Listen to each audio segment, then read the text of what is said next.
మంచి ఆధ్యాత్మికమైనటువంటి కార్యక్రమంలో శిలువ శ్రమల ధ్యానములను మనము గత కొద్ది రోజుల నుంచి ధ్యానం చేయటం మన ఆనవాయితీగా కొనసాగుతూ ఉంది. ఈ సందర్భంలో మరి ఇట్టి కార్యక్రమానికి పూనుకొని మాకు ఇట్టి అవకాశాన్ని ఇచ్చినటువంటి మన ప్రీతమ తండ్రి గారు the right reverend doctor Isaac Varaprasad bishop తండ్రుల వారికి, మరి సిడి భారతి తల్లి గారికి ప్రత్యేకమైనటువంటి వందనాలు తెలియజేస్తా ఉన్నాను. అదే రీతిగా యూత్ బోర్డు చైర్మన్ గారు అయినటువంటి పిడి ఎస్జే బెనహర్ బాబు గారికి, అదే రీతిగా మరి నాషి గారికి ప్రత్యేకమైనటువంటి వందనములు తెలియజేస్తా ఉన్నాను. ప్రియమైన వారలారా, ఈ సమయమందు దేవుని వాక్యాన్ని ధ్యానం చేయుటకు ఈ శిలువ శ్రమల ధ్యానములలో భాగంగా ప్రాముఖ్యంగా మనకివ్వబడినటువంటి అంశము నీతి రైచియస్నెస్ అన్నటువంటి మాట ఇంగ్లీష్లో చెప్పబడింది. సో ఈ రైచియస్నెస్ అన్నటువంటి మాటను ధ్యానం చేసే ముందు దేవుని లేఖన భాగములను చదువుకుందాము. బైబిల్ అన్నటువంటి వారందరూ కూడా తెరిచి చూసుకోవాలని మనం చేస్తూ ఉన్నాను. యెషయా గ్రంథం 33వ అధ్యాయం 15 నుంచి 17 వచనాలు.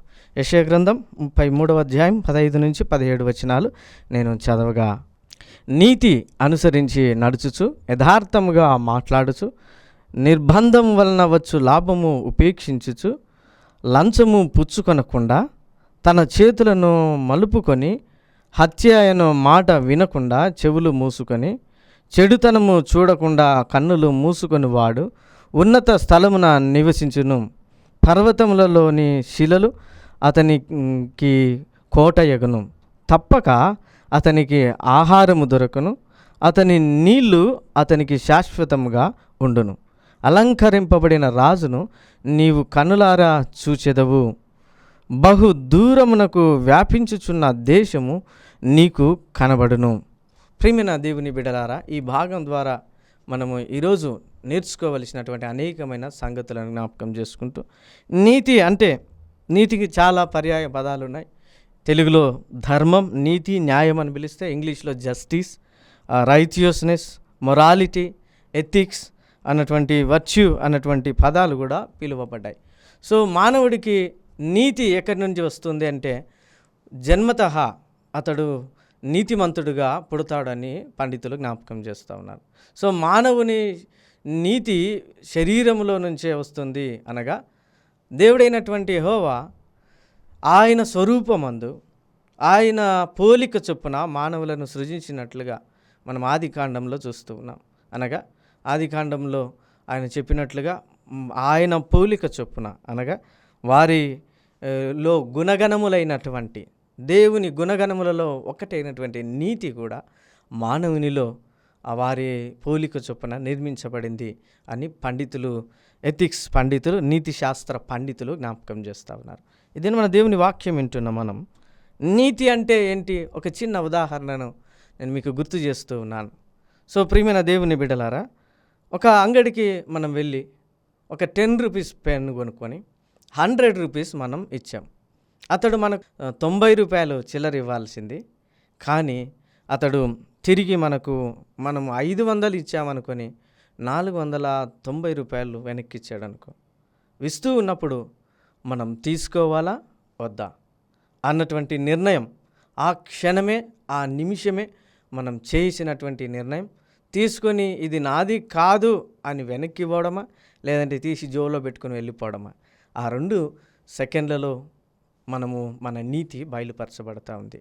మనం నీతివంతులుగా ముందుకు వెళ్ళాలా లేదా అన్నది ముందు కొనసాగించబడుతుందని పండితులు జ్ఞాపకం చేస్తూ ఉన్నారు.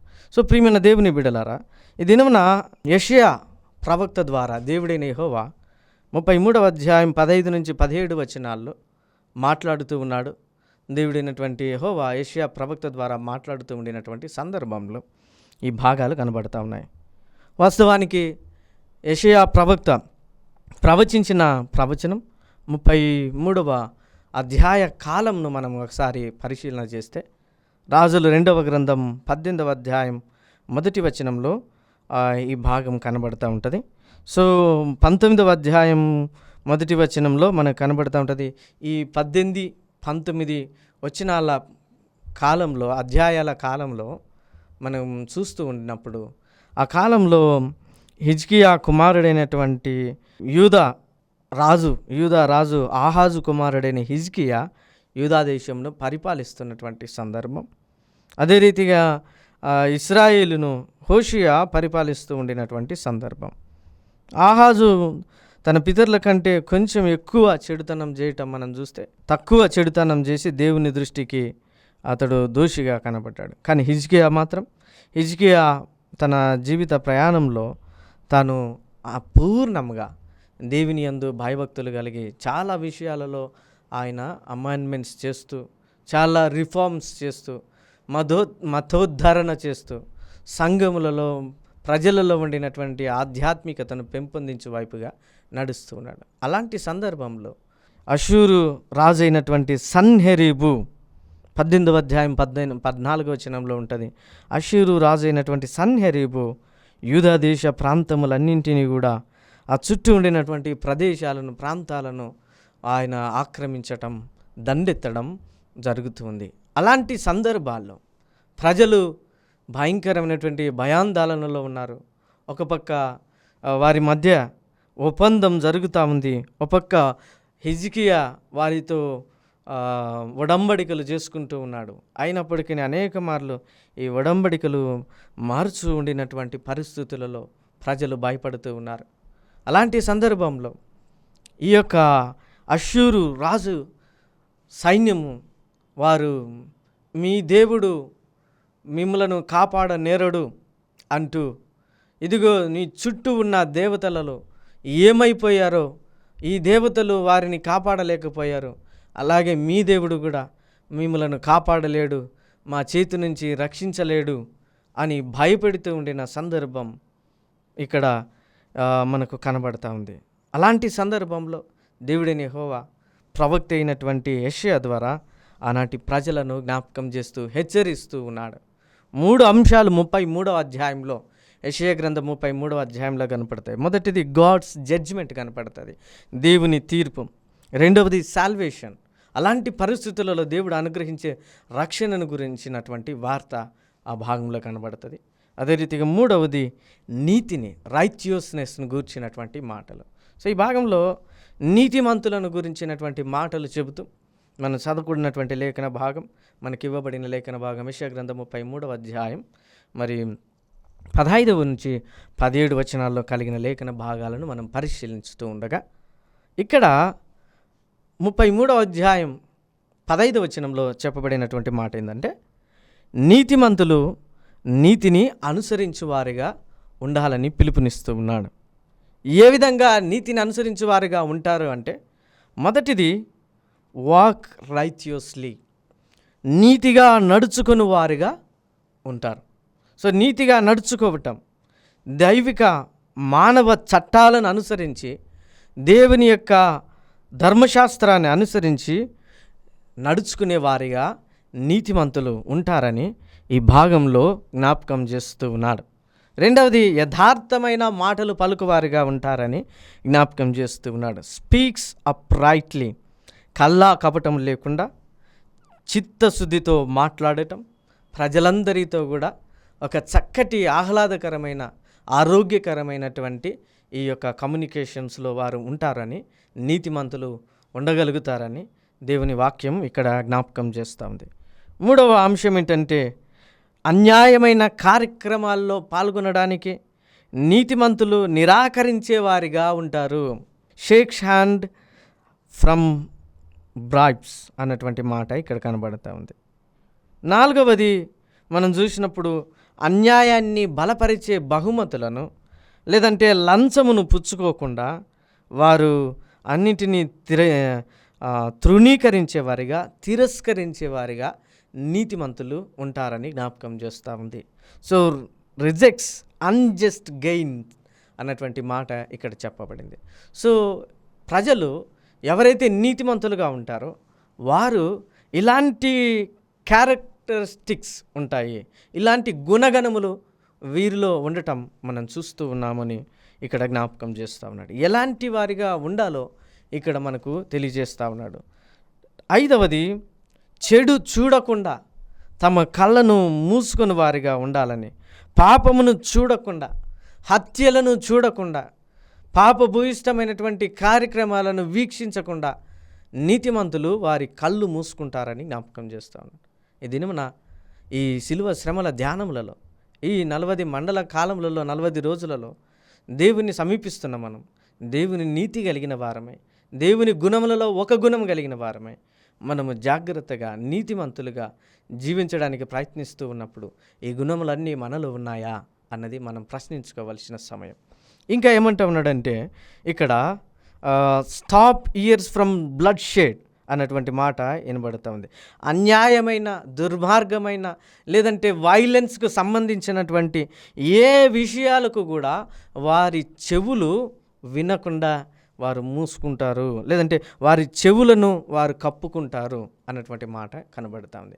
అన్యాయమైన, దుర్మార్గమైన మాటలు వినడానికి ఇష్టపడరు, దుర్మార్గమైనటువంటి మాటలు చూడడానికి ఇష్టపడరు అని భాగంలో మనకు బయలుపరచబడతా ఉంది. సో ఒక్క 15వ వచనంలోనే ఇన్ని సంగతులు నిగూఢమై ఉన్నాయి. యెషయా ప్రవక్త ఈ 15వ వచనం 33వ అధ్యాయం 15వ వచనంలో జ్ఞాపకం చేస్తూ ఉన్నాడు. అయితే రెండవది, ఇందులో నీతిగా జీవించడం ద్వారా వచ్చే ఆశీర్వాదాలు ఏంటో కూడా తెలియజేస్తూ ఉన్నాడు. నీతిగా జీవించడం ద్వారా వచ్చే ఆశీర్వాదాలు మనకు కనబడతా ఉన్నాయి. మొదటిది, ఉన్నత స్థలములలో నివసించేదరు.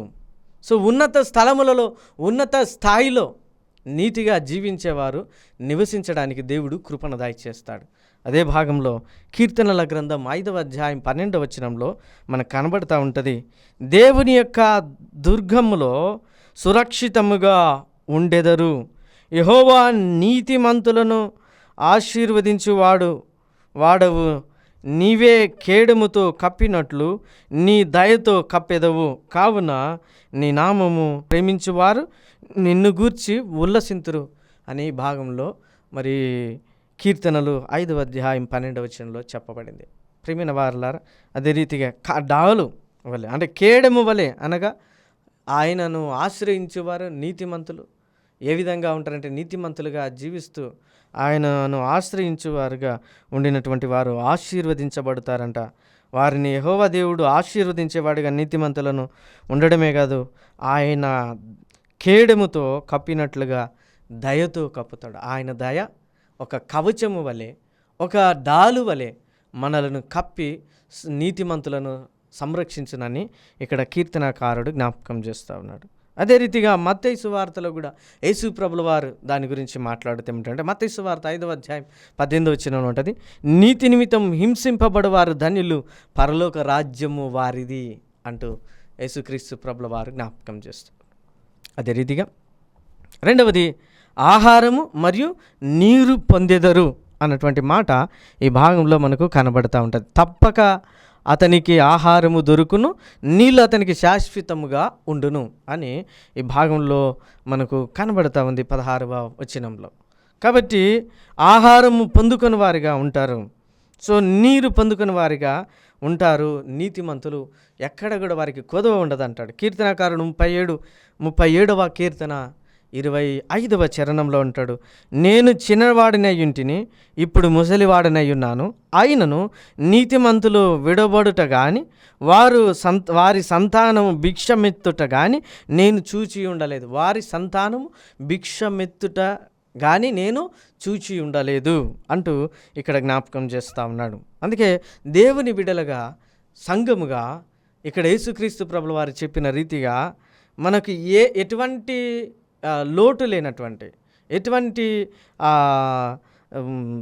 అక్కరలు కొరకై ఎవరి మీద ఆధారపడని బిడ్డలుగా ఉండటానికి దేవుడు మనలను ఆశీర్వదిస్తూ యేసుక్రీస్తు ప్రభుల వారు ఇదే విషయాన్ని జ్ఞాపకం చేస్తూ మత్తయి సువార్త 5వ అధ్యాయం 6వ వచనంలో ఏం మాట్లాడుతూ ఉంటే, నీతి కొరకు ఆకలి దప్పులు గల వారు ధన్యులు, వారు తృప్తిపరచబడదురు.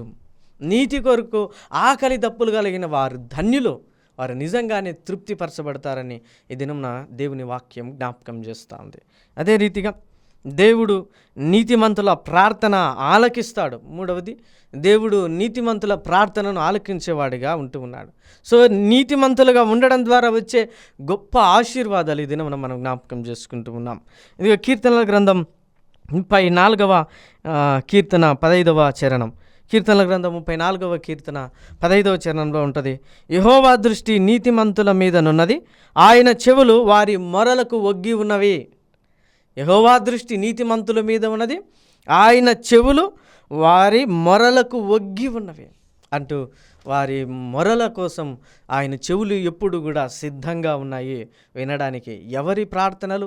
నీతిమంతుల ప్రార్థనలు వినడానికి అని గుర్తెరగాలని దినమున నిన్ను నన్ను హెచ్చరిస్తూ ఉన్నాడు.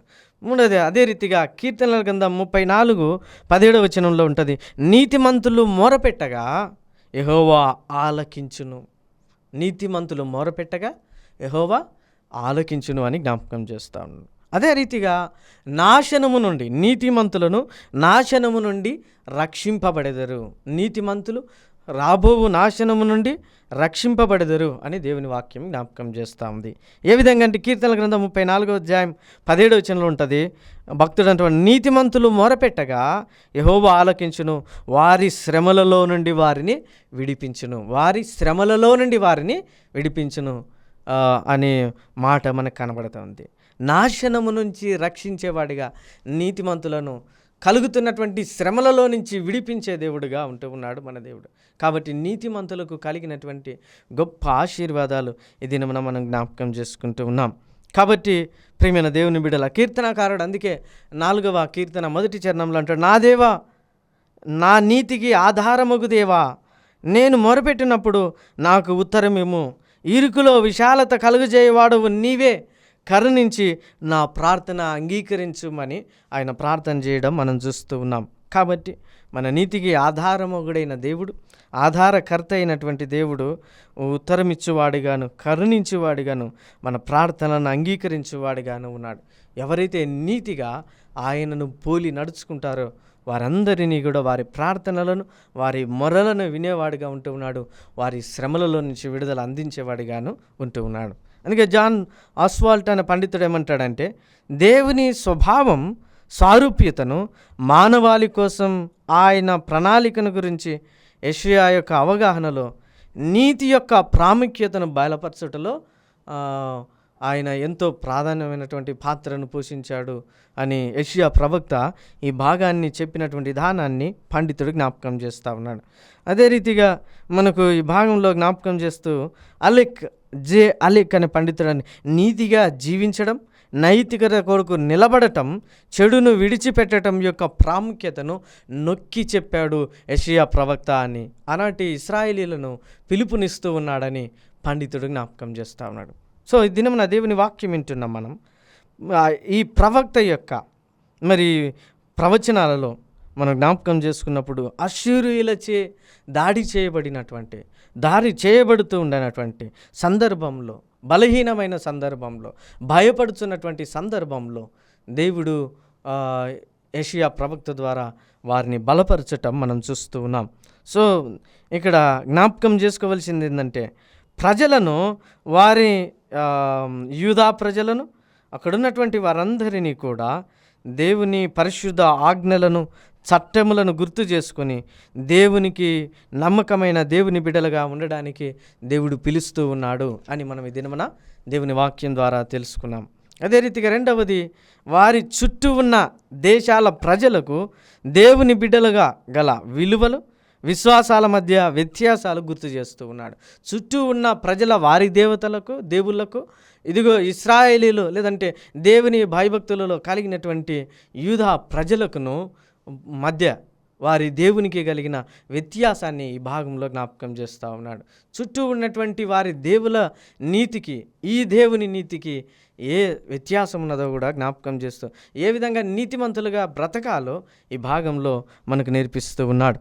అదే రీతిగా ఈ భాగంలో జ్ఞాపకం చేస్తూ ప్రజలను భయపడకుండా ఉండడానికి రీఅష్యూరెన్స్ ఇక్కడ ఇస్తూ ఉన్నాడు. వారిని సంరక్షిస్తానని, దేవుడు కాపాడుతానని ఆయన అష్యూరెన్స్ ఇస్తున్నట్లుగా మనం చూస్తూ ఉన్నాం. సో ప్రియమైన దేవుని బిడ్డలారా, యెషయా ప్రవక్త చెప్పినటువంటి ఈ నీతిని గూర్చినటువంటి మాటలన్నీ యేసుక్రీస్తు ప్రభుల వారిలో ఆయన నెరవేర్చిన వాడిగా మనకు కనబడతాడు. ఏ విధంగా అంటే, ఆయన తన జీవితంలో ప్రతీదీ నెరవేర్చాడు.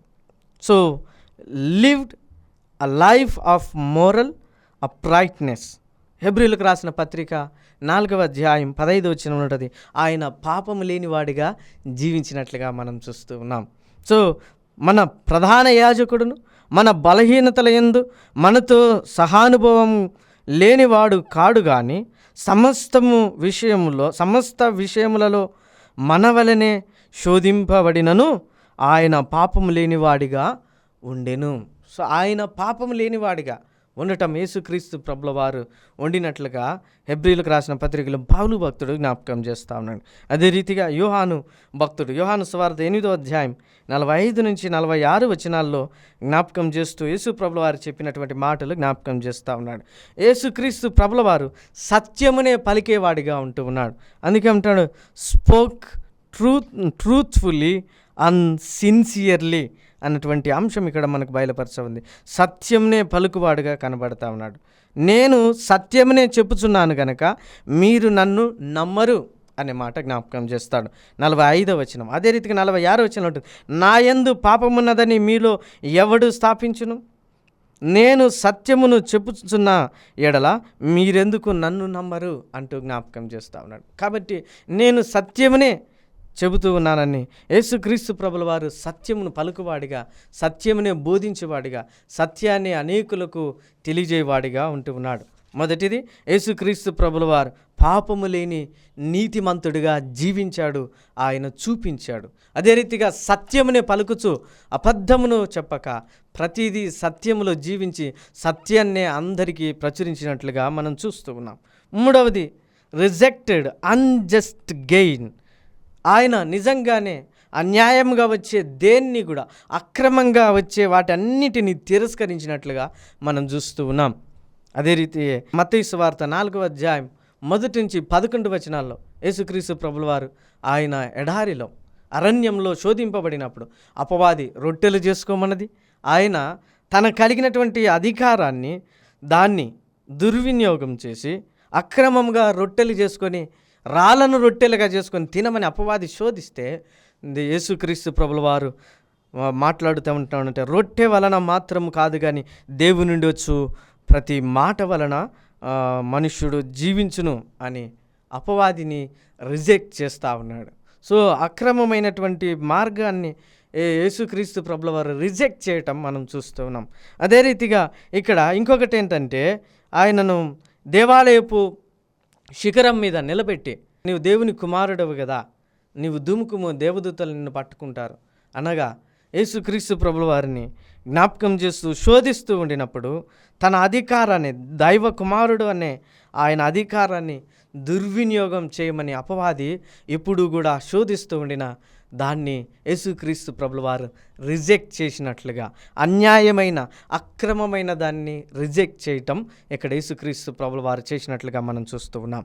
మూడవది, ఈ లోక రాజ్యాలన్నీ చూపించి ఆయన వాటి మహిమను ఆయనకు చూపించి, నీవు సాగిలపడి నాకు నమస్కారం చేసినలా వీటన్నిటిని నీకు ఇచ్చేదనని ఆయనతో చెప్పినప్పుడు యేసుక్రీస్తు ప్రభుల వారు అంటూ ఉన్నాడు, సాతానా పొమ్ము, ప్రభు అయిన నీ దేవునికి మ్రొక్కి ఆయనను మాత్రమే సేవింపవలనని ఆయన చెప్పి రిజెక్ట్ చేయడం చూస్తున్నాం. ఈ లోక సంబంధమైన అన్ని సుఖములు, అన్ని మహిమలు అన్నింటినీ యేసుక్రీస్తు ప్రభుల వారు శరీరధారిగా, నరావతారిగా ఈ లోకములో ఉంటూనే అన్నింటినీ రిజెక్ట్ చేసినట్లుగా, అక్రమంగా దేన్ని కూడా ఆయన ఆర్జించినట్లుగా మనకు కనబడదు. కాబట్టి ఆయన నీతిమంతుడుగా, అక్రమమైన వాటిని తిరస్కరించిన వాడిగా మనకు కనబడతా ఉన్నాడు. చివరిగా మనం జ్ఞాపకం చేసుకున్నప్పుడు దేవుడు అవినీతిని ఖండించినట్లుగా కూడా మనం చూస్తూ ఉన్నాం. మత్తయి సువార్త 23వ అధ్యాయంలో మనకు కనబడుతూ ఉంటుంది, పరిసయ్యుల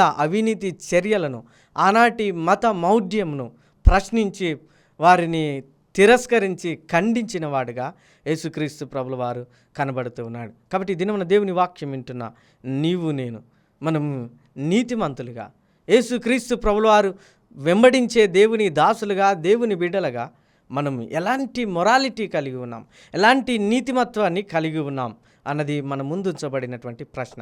దేవుని బిడ్డలుగా మనం నీతిమంతులుగా, అన్నింటినీ అక్రమంగా వచ్చే వాటిని రిజెక్ట్ చేసేవారిగా, అవినీతిని ఖండించేవారిగా, అదే రీతిగా సత్యమును పలుకువారిగా, పాపము లేని వారిగా జీవించాలని నన్ను యేసుక్రీస్తు ప్రభుల వారు పిలుస్తూ ఉన్నాడు. ప్రియమైన వారలారా, ఈ దినమున ప్రవక్త ఇశ్రాయేలీయులను పిలవటం మనం చూస్తూ ఉన్నాం. నీతిమంతులుగా ఏ విధంగా ఉండాలో జ్ఞాపకం చేస్తూ ఉన్నాడు. నీతిమంతులుగా నడుచుకోవాలని పిలుస్తూ ఉన్నాడు. యథార్థమైన మాటలు పలుకువారుగా ఉండాలని పిలుస్తూ ఉన్నాడు.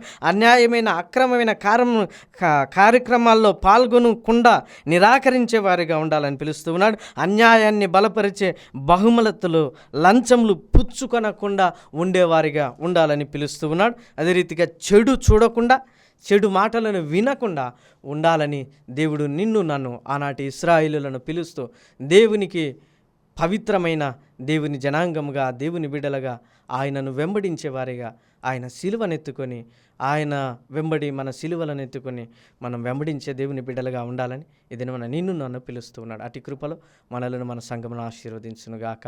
వినిచిన ప్రతి ఒక్కరిని మెండైన దీవెనలతో నింపునుగాక. ప్రార్థన చేస్తాం.